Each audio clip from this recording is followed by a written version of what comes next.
Hey everyone, welcome back to the Badass Confidence Coach podcast. Today we are talking about caregiver resentment as we continue on in our series on what it is that people aren't talking about. We're going to talk about it. Okay. And this is a really big one. It's just so emotional for people. And it's, when we talked about the mental load episode a couple of weeks ago, this goes into the mental load piece. It feeds into it. Yeah. And this is a more specific one of caregiving.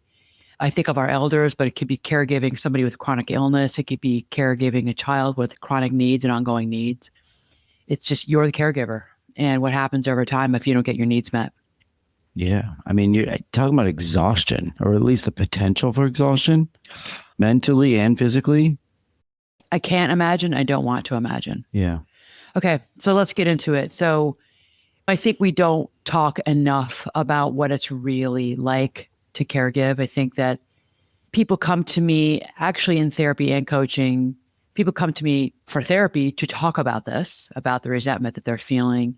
And it comes up in coaching because people talk to me about their lives. And then I realize, oh, they're caregiving somebody. And if there's not resentment or burnout, they're leading towards it. And it usually is a confluence of different events in both professional spaces for me where it comes up. And I could be coaching somebody about working on a promotion at work or wanting to have more confidence in their life. And when I get the details of what it is they're dealing with, one piece of that is, I take care of my mom. I go over there 4 days a week to take care of my mom or take care of my parents. Like, okay, well, that's important here. That's a big chunk. It's mental energy that you're putting towards someone and people you love. Of course, you're not putting it into yourself because they say, where's there the time? Yeah. I don't have the bandwidth. Where's there the time to work on my confidence? Where's there the time to try to improve at work and get that promotion, which I desperately need because I desperately need to make more money? Yeah. I think you can put this in context for literally every human. We've all known somebody that's gotten sick, whether it's a child, a spouse, a roommate, right? It takes a little extra time because there's something to do for that person. Well, that goes on all day, every day for some people. Yeah. There's no you'll be good in a couple days thing. This is how you roll. Yes, because when you leave, and it can be for many people, the worry in their minds, or did I do this before I left? Yeah. Was that done? Okay, did I tell that person to do that? I can't even imagine this. No. And I am thankful that I haven't had to, and I don't want to. I don't really want to imagine this because when I do think about it, I just feel complete overwhelm. So if you were going through this episode is for you and the people that you know, and I'm going to give you some takeaways at the end that might be helpful for you if you haven't already thought about it. Okay. Well, and also I think it's like we all will deal with this at some point in some level, right? Somebody's going to get sick. Some will more than others, and we're going to get into that. Yeah, but I think it's nice to think about, get yourself mentally at least exposed to I'm going to have to, at some point, I'm a player in this game, right? Well, at some level, I'm going to be a player. You can be a player, you can be first string, always up, you can be second string, and you can be the person in the family member that always benches yourself. Yeah. You bench true. yourself. Yeah. Because you're like, I'll watch from the sidelines. Yeah. You can be the parent over in the sidelines. You're not even really in the game. Yeah. And that's a lot of what we do see. You better coach yourself up now to be not to not be that person. Exactly. Right? Because the emotional toll is so very real for people. Yeah. All right. I want to give you all some numbers. When I was doing my research, this is staggering. Okay. Caregiving today in the United States. So this is from AARP, a study they did in 2020. 53 million Americans are providing unpaid care to a family member or a friend. 53 million Americans. How many Americans, how many are of us in this country? So do the math on that. I mean, that's big. 61% of caregivers are women. 61%, 39 are men. 1 in 3 caregivers provide care for 2 or more people. Can you imagine? No. Bless you if this is you. You deserve a special place in heaven. Yeah, true. 1 in 3 caregivers provide care for 2 or more people. On the average, caregivers spend 24 hours a week caregiving. 24 hours a week. That's half of a 40-hour work week. Caregiving somebody else, often while working full time and raising their own children. And that's what we call, AKA, the sandwich generation. That would be you and I, where we may be raising kids at the same time, taking care of mom and dad or taking care of in-laws. Right. My family members have done this and are doing it. Over 70% of caregivers report significant levels of emotional stress from the Family Caregiver Alliance. That seemed low. I think it should be more than that. 70% of caregivers report significant level of emotional stress in their lives. Yeah. I have family members who are going through this right now, and I don't know how they do it. There's one person in particular who is taking care of a parent with Alzheimer's who's living with them. I really don't know. I am in awe. I don't know how they are doing it. And there's lots of generations in that family, in that house. Really, I think to myself, wow, you deserve a special place in heaven for the sacrifice, because it's about sacrifice. Yeah. And it's about being selfless. Now, some people are more apt and can do it, air quote, better than others. Not everybody's equipped for this. And if you say, well, I'm not equipped for doing that, I'm not equipped for having my mom who has Alzheimer's living with me because of all that goes into that. Because you're talking about bathroom duty, helping with hygiene, and I don't want to get too graphic on here, but if any of you have ever caregiven somebody with any sort of neurocognitive decline, including Alzheimer's, you know what I'm talking about when it comes to grooming and hygiene. It's rough, and it's not for the faint of heart. Not everybody wants to be wiping somebody else's butt.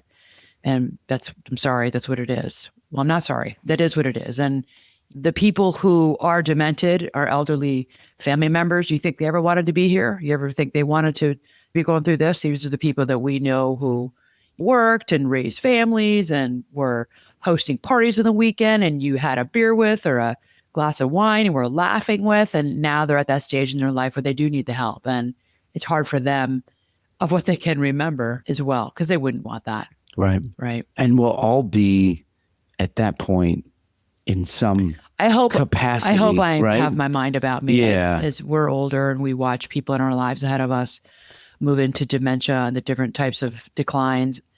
I pray to God that I have my mind about me and that I stay lucid in my thinking.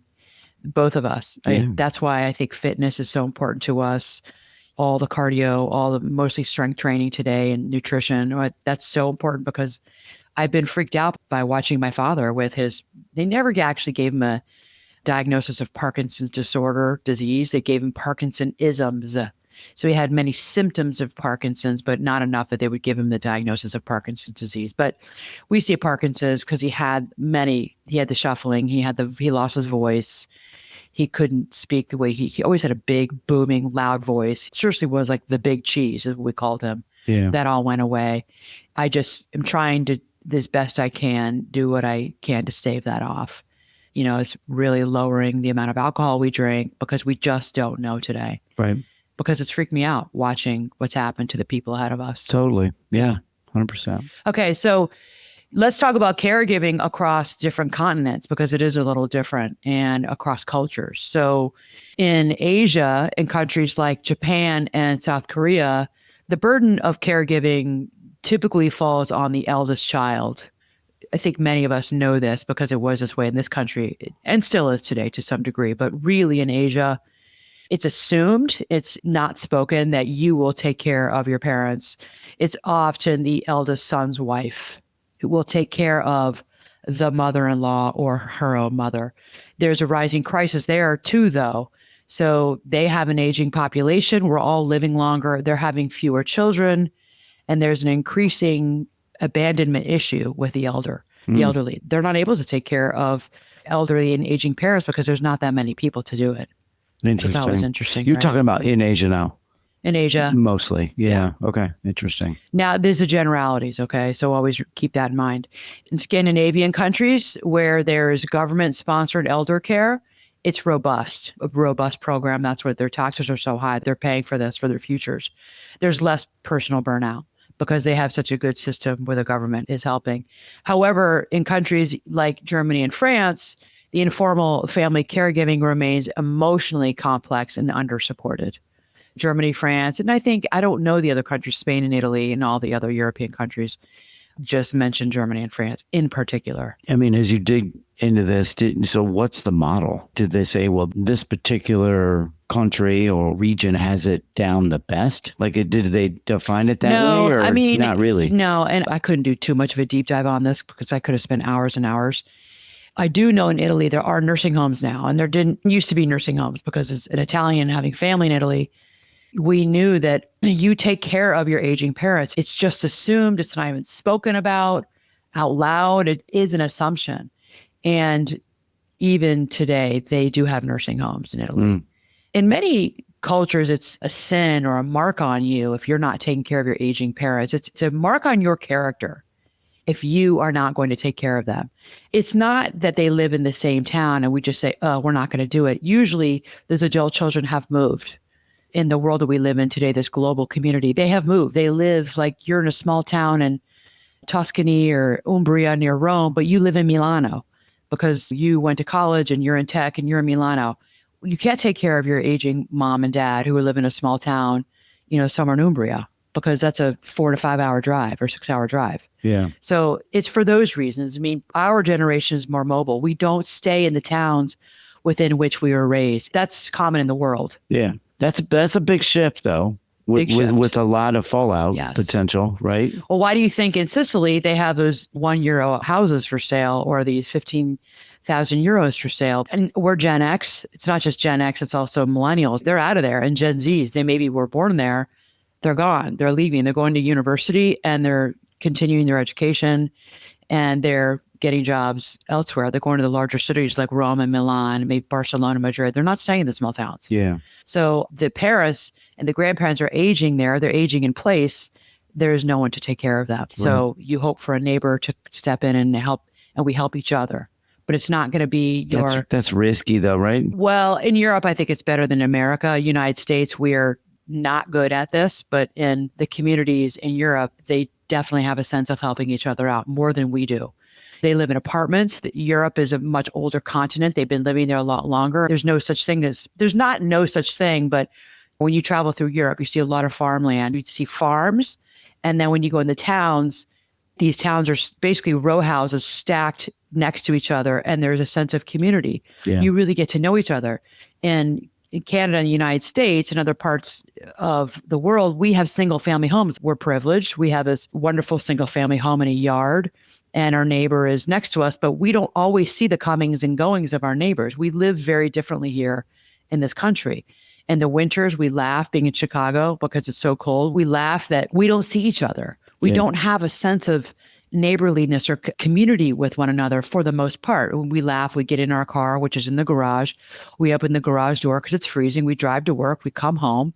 We open our garage door, we drive in, we close the garage door. You never see your neighbor. And we don't have to laugh about that. You might not actually lay eyes on your neighbor. We don't lay eyes on people. Distance. For months. And then we laugh come May because it's like everybody seems to come out of hibernation. And we're like, oh, hey, how you doing? It's so weird. I haven't seen you since Thanksgiving. Yeah. We're different here in this country versus other parts of the world, Latin America and Europe and Asia. Right. We just are. So in Africa and Latin America, there are multi-generational households that are still living together. It's still more common to have many generations living together under one roof. However, though, in these continents, Latin America and Africa, resources are sparse for them. The expectation is for you to care for your elderly. That's just a cultural expectation. And there are economic strains on people taking care of them, which is adding to their stress. It's almost like a powder keg of stress and something blowing up.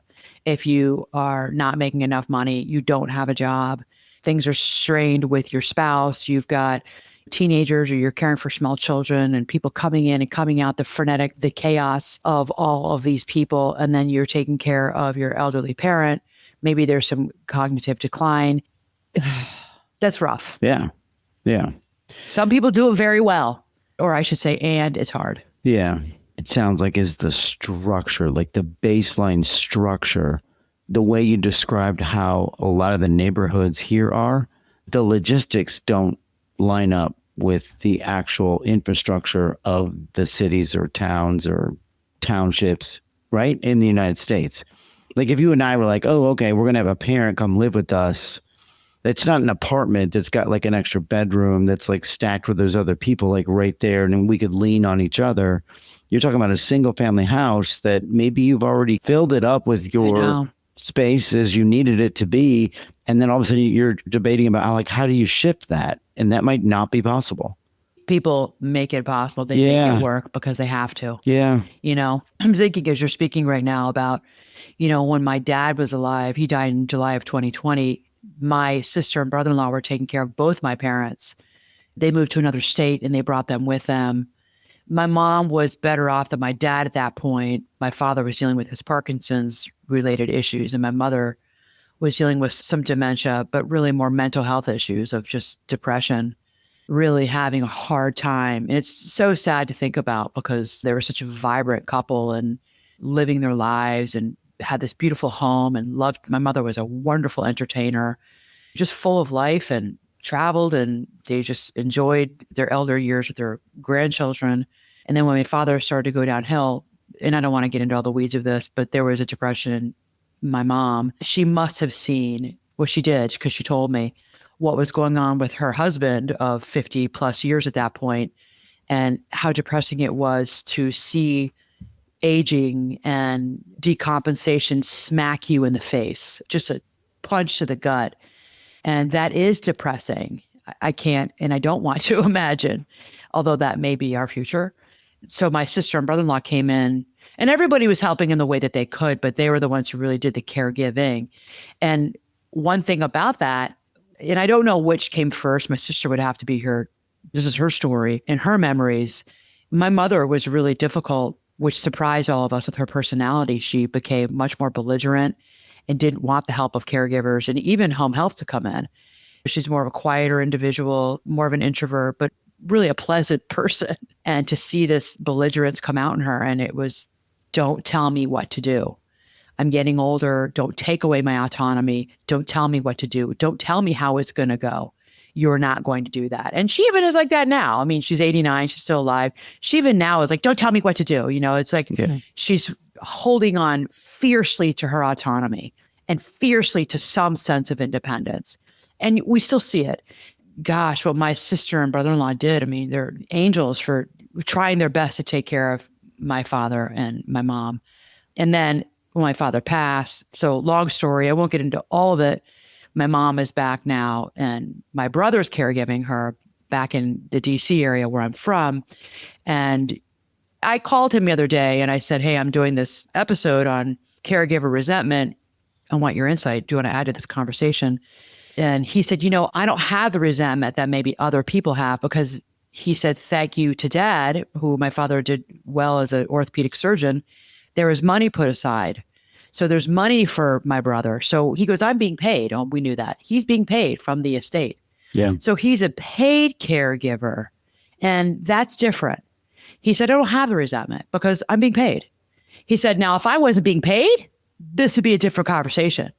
Right. And everybody would have to help out, because there's no way I could do this full time and not get paid, because he does work full time outside the home. Well, that's he does work right there. But he's not working full time because he's taking care of my mom. Right. He's being paid. So he said, yeah, this would be a different conversation. Yeah. And everybody would have to be pitching in that lives in the area. They'd have to be helping. Sure. He said, I can't really contribute to the part about being resentful of taking care of mom, because I'm not. So that's an important piece. Most people in this country, I would even venture to say in the world, are not being paid. They're doing it out of love and I think obligation to their mom and dad. For sure. Absolutely. That they're your parent, they took care of you. Somebody's got to take care of them. Yeah. Somebody has to help them. And this is if they're aging in place, which is the trend now. We're staying at home, we're aging in place. People don't want to go to nursing homes. We have heard terrible things. We don't want to be there. We don't want to be in a room. We don't want to be in a dorm room with our entire life now jammed into a 10 by 12 inch room with a bathroom connected in a hospital bed and one chair to sit in. We don't want that. Right. I get the heebie-jeebies thinking about it because my grandmother was in one, and even as a child, I have a visceral response to the smell of that nursing home. And it's like, please, I'd rather hit my head and die at home. You find me 2 days later on the floor. I'm good. Yeah. And going to a nursing home. Now, they're not all like that. There are some great nursing homes, But that's a visceral response I have to nursing homes, is just to remember that smell of that place and the sadness of you have this whole life and now you're in a room. I think most of us don't want that. Most of us would like to age in place. But when you're that adult Gen Xer or maybe baby boomer today and you're taking care and you're going over because, geez, like we got home health coming in, but home health comes, but they're not caregivers. Home health will maybe do PT, physical therapy, occupational therapy. Maybe they'll do some speech if there is a need, and the doctor will write the order for that. There's got to be a need. And if you have additional monies, which is very expensive, you can maybe have a caregiver come in for 3 or 4 hours a day. I did this for years when I worked in the hospitals, and you can pay for Meals on Wheels. They'll deliver I think they do lunch, and they maybe will do, I think do like a 4 o'clock drop off.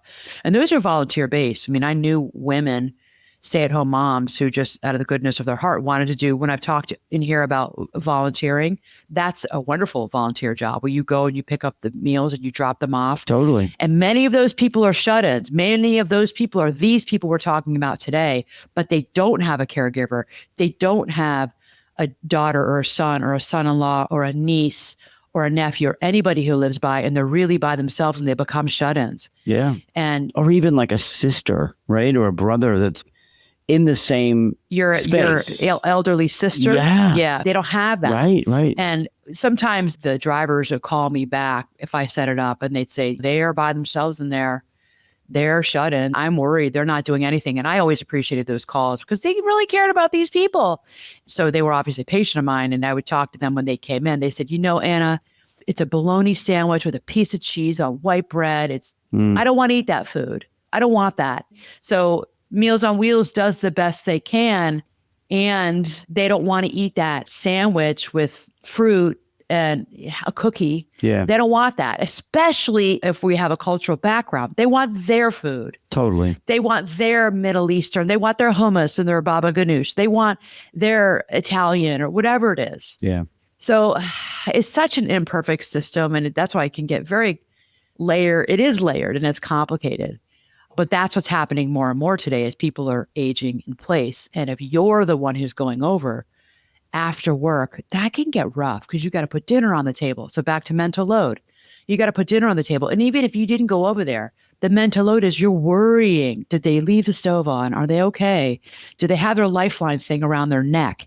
Is it on? I mean, can they get to the toilet? Can they stand up from the toilet? Can they get themselves in bed? Did they lock themselves out of the house? These are the worries. Yeah. I mean, that's all justified thought process right there that you just described. You know what I mean? Like in a normal human, those would all be things that would be spinning in somebody's head, right? It's your parent, it's your uncle, it's your whoever. It's the metacognition. It's the thinking about their thoughts, that they're so frenetically busy, the caregivers that are in the sandwich generation, in the town or the community, in the neighborhood. They don't even think that this is stressful because they're just doing the do. And I tell you, I mean, I think those people are angels. Yeah. And caregiver resentment, it's something that they would say to me, and maybe I'm resentful, but I have no time to think about being resentful because I just have to do this. Right. Right. I have no time to talk about my feelings about this. Yeah. And I really get that. Yeah. The AG1 you've heard me talking about for so long just went through a major upgrade.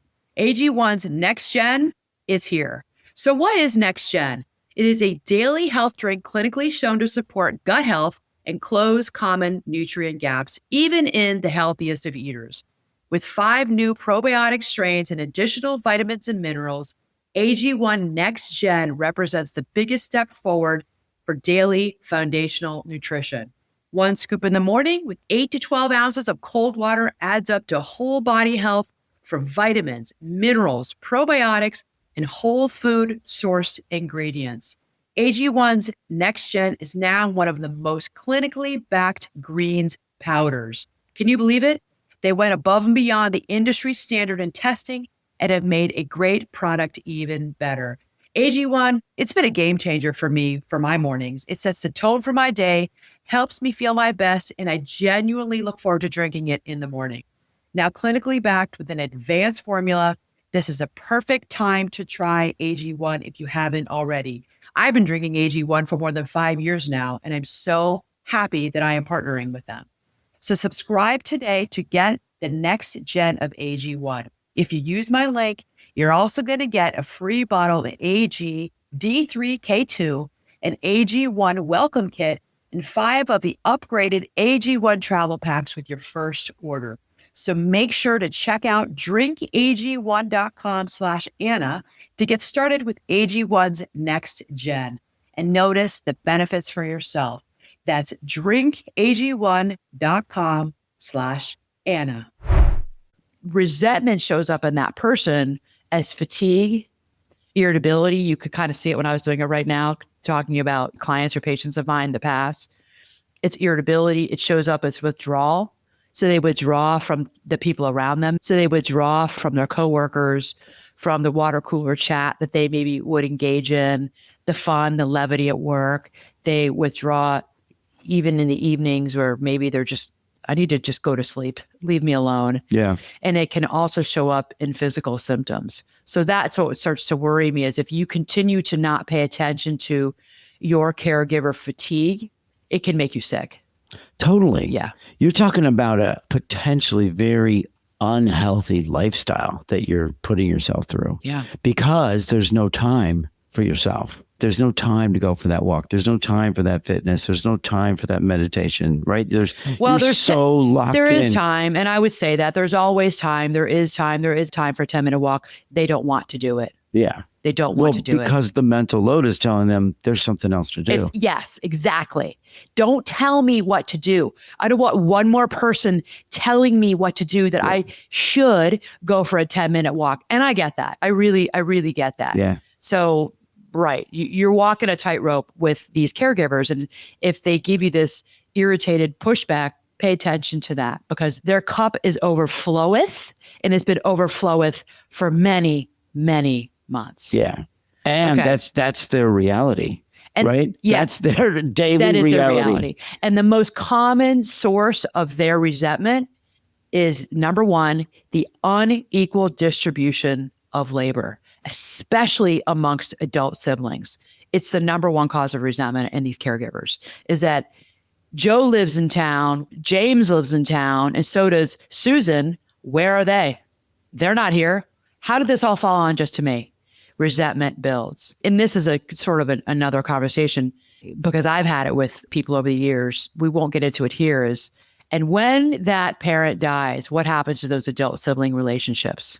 Jackie is the caregiver and Jackie's doing the do, also has teenagers and is trying to run a house. Maybe she's married. Maybe she's a single parent. Maybe she's got a partner who helps out or not. When mom dies, when dad dies, or when they go into a nursing home might help a little bit. It's really when the parent passes. What happens with Jackie and her relationship with James and Tom, who also lived in the same town or 15, 20 minutes away, but really were not there? Yeah. I want to know what happens to them. Well, I can assume what happens. I was going to say, I think we know what probably will happen there. Why am I the only one that's showing up? Yeah. And it's a silent scream on the part of the caregiver. Yeah. So if you are listening to this and you have somebody in your family who is caregiving and you're the person who maybe lives 15, 20 minutes away and you're busy too, we know you're busy. Without judgment, I'm saying to you, please help out if you can. Jump in a little bit. Do something. Yeah. And we'll get into that, okay? Because that person is screaming silently. And there are support groups out there. There's caregiver support groups. There's caregiver support groups for Alzheimer's, for all the different dementias. There are caregiver support groups for cancer patients. And if you're looking for something like that, which can be wonderful today because of COVID, many of them are still on Zoom, but also many have gone back to being live and in person. You can find them. You can call your local hospital. You can call the care management department or the social work department. They are a great resource. They will give you lists and names of people to contact who are running caregiver support groups in your community and even in your small towns. Call the local hospital because they are a wealth of information and resources for you, okay? Because I think if you don't have it in your life, you need to find people who are also caregiving because they're the ones who completely get you and completely get what you're going through. Right. So I want to say this too. If you feel resentful, please know that maybe this goes without saying, but this does not make you a bad person.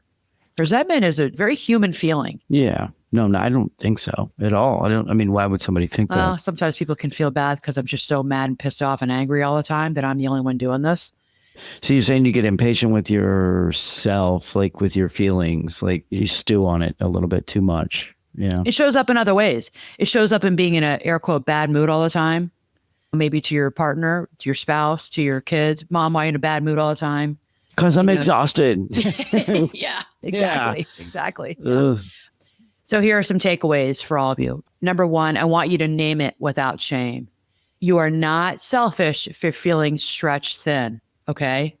Labeling your resentment is the first act of you reclaiming your emotional bandwidth. You have to go through what it is you're feeling, and it's okay to say, you know what? I'm angry. I'm irritable. Yeah, now I'm resentful. I'm resentful that this is happening right now with me, and I feel very alone in it. Yeah. Number two, I suggest you call a family meeting. Now, this can be hard to do, and I suggest you do it. Don't suffer in silence while your siblings are staying passive, okay? Or maybe if you're caring for a chronically ill child or just a chronic disease in the family. If you're the one who's bearing the brunt of everything, you got to call a family meeting with your spouse or your ex-husband or ex-wife. You need help.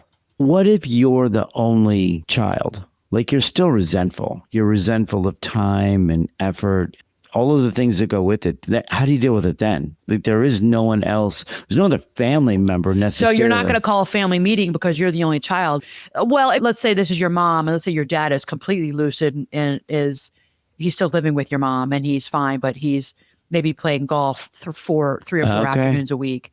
That's unique. I would say you got to have a family meeting with your dad and maybe talk with your dad about how we can pull in some more help. Yeah, Dad, I'm helping you. You know, I'm glad that you're playing golf and that's great. You're getting a break. I feel like I'm doing the lion's share. Is there any money for a caregiver to come in to help from like 2 to 4 or 4 to 6 so that I can go home? I don't want to be here every night. I can't be here every night. Even if you don't have kids to take care of, you need a break. Is there any money for that? Is there any way that we can switch our schedules around? If it's you and Dad or you and Mom who are doing it, and you're taking care of Dad. I don't want you suffering in silence. So I name it. We used to say name, claim, dump when I worked in psych. Name, claim, dump. Name it, claim it, then dump it. Okay? Don't judge it. You're resentful. Okay. We got that out. So what are we going to do? Number 2, you're going to call a family meeting. All right. You need to set those boundaries and clearly state what help you need. So that's the example with you're an only child and it's you and Dad maybe. Okay. Yeah. Even if they don't jump in to help, I still want you to have that family meeting and I want you to set your boundaries. So before you have the family meeting, you have that phone conversation, go over for yourself. What are my boundaries on this? What are my non-negotiables? What am I willing to do? What am I not willing to do? What can I tolerate? What can I not tolerate? Because I'm going to get sick. I'm going to have a nervous breakdown if this continues. So I want you to, like I said, set those boundaries, okay, and just really state what it is you need. So before you have that conversation, go through, what am I available for? What am I not available for? What can I do? What's feasible? What's not feasible? All right. That's really important. Number 3, I said this already earlier, outsource what you can. From grocery delivery to paying a caregiver to come in if there's any money for that. That's really important. Okay. So use those community resources. It's not failing. It's strategic. So call the senior centers around you. I think every town has a senior center. So number 1, call the hospital because the care management and the social work department can help with resources for caregivers. They usually have a list. Use the senior center. They also know names of caregivers and just see what's available. Maybe you could take Mom or Dad to the senior center. That's a wonderful way for you to get a 2 or 3 hour break. And then they get to be around people who are of the same age and like-minded. There's a mahjong table going on. There's a group playing bridge. They usually have activities. We have some great senior centers here. You sign up and you want to go to the opera that's coming up because you want to see La Traviata. They have a bus and they take everybody to the Lyric Opera downtown to see the opera. Right. Or they're going to the Joffrey Ballet. They do activities actually. Right. So that could be a really, really wonderful way for you to get a break and get Mom or Dad involved. Even if there is some neurocognitive decline, that's okay. They're used to that. These people, they're experts in this and working with the elderly. All right. Right. And I think you have to consider too, like you're preserving yourself for tomorrow. Because if you go down, you're already dealing with some tough stuff, right? But if you go down on top of all You that, go down. what's going to happen next? Right. Then you're really in trouble. And if you live in a community that's more rural and there's no senior center nearby, you would say, Anna, I do not have the money for that. We'd have no additional funds for caregiving, because unless you bought disability insurance, which most Americans are buying life insurance and they're not buying disability insurance. And we just got into a conversation with my sister about this a couple weeks ago, because she was saying life insurance is a waste of money. If anything, you should have disability, because disability, and I will tell you, when I worked in oncology, I'd say 90 to 95% of those patients with cancer, they had life insurance and they did not have disability. And these are people who are middle class to upper middle class. I wouldn't say wealthy, but middle class. They had some funds, but they did not have money for caregivers because it's expensive. Yeah. But those who had disability, it covered that. Yeah. It paid for a caregiver to come in. So you could age in place, stay in your home. And there were certain hours of the day where you knew that Anna's coming over and she's going to be here from 8 to 1. And it's just enough time to get you out of the house and you can go play pickleball or go to McDonald's and meet your friends for coffee. And then they would also get them lunch and get them changed and get your spouse or your mom or your dad, get them out of bed. Right. That alone is just so helpful. That might be the biggest takeaway for somebody today. Period. Look right? into disability. Like, look into that. It. Yeah, totally. It. I would say look into it.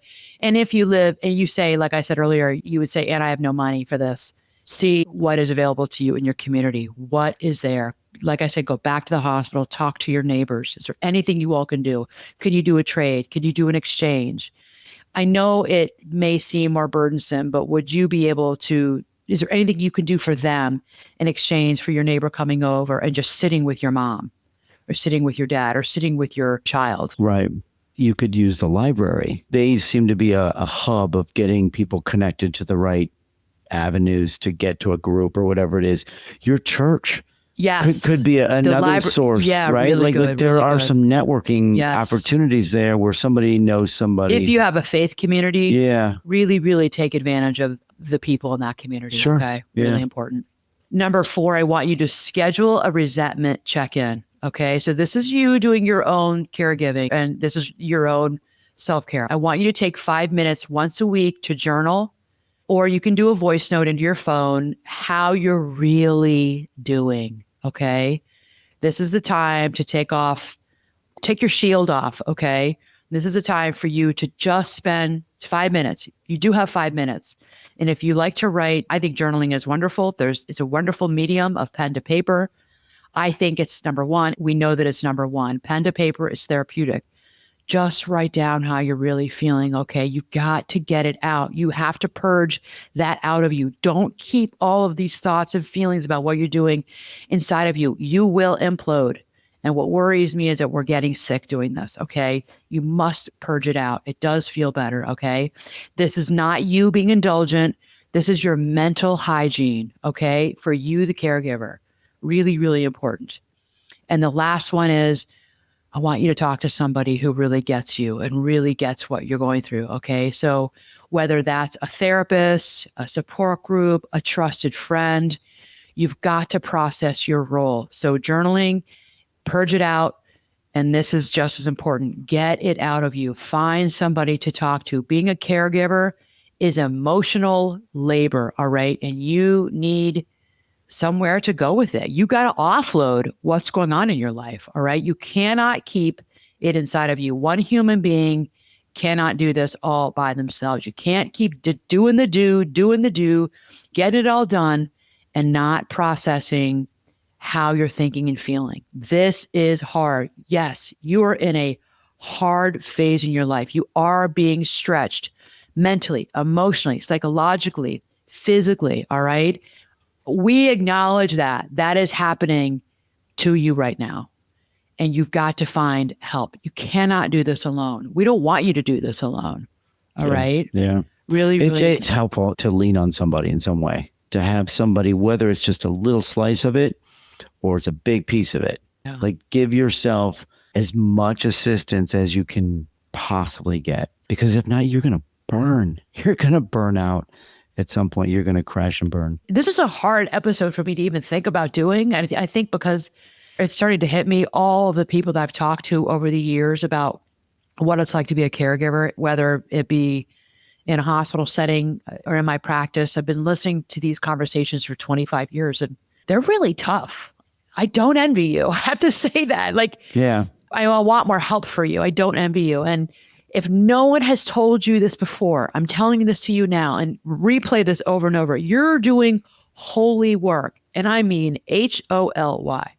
You're doing holy work. And I'm telling you, and we are acknowledging, Tim and I, the work that you are doing and caring for that person in your life that you love, because whew, it's some rough stuff. Okay. Yeah. So, but even you doing this holy work to that person you love and care about, you are a special person and you need rest, you need boundaries, and you need support. Okay. So your resentment, it doesn't mean that you're weak. If you're feeling resentment, it means you're human. It means you're a human being. Okay. And I think too, like the person that you're helping, whether they're with it or not with it all the way through, they want the best for you. Right? Yes, if they were in their right mind. Yes. Most of them, not all. Yeah. But most of them want what's best for you. Yeah. And as humans, we are not meant to do this work alone. We're just not meant to do this work alone. It may be the world we live in today, 2025, and we talked about how we live our singular lives in our homes. We're not meant to do this alone. We got to move into more a sense of community. So find that community for yourself, okay? It's good advice. All right. I hope that this is helpful for all of you. We need to talk more about these issues in our lives, these issues that we just carry these burdens. We don't talk about it. And I hope that this is helpful. Yeah. All right, everyone. Mad love. Please don't forget to subscribe, rate, and review the podcast. Until next time.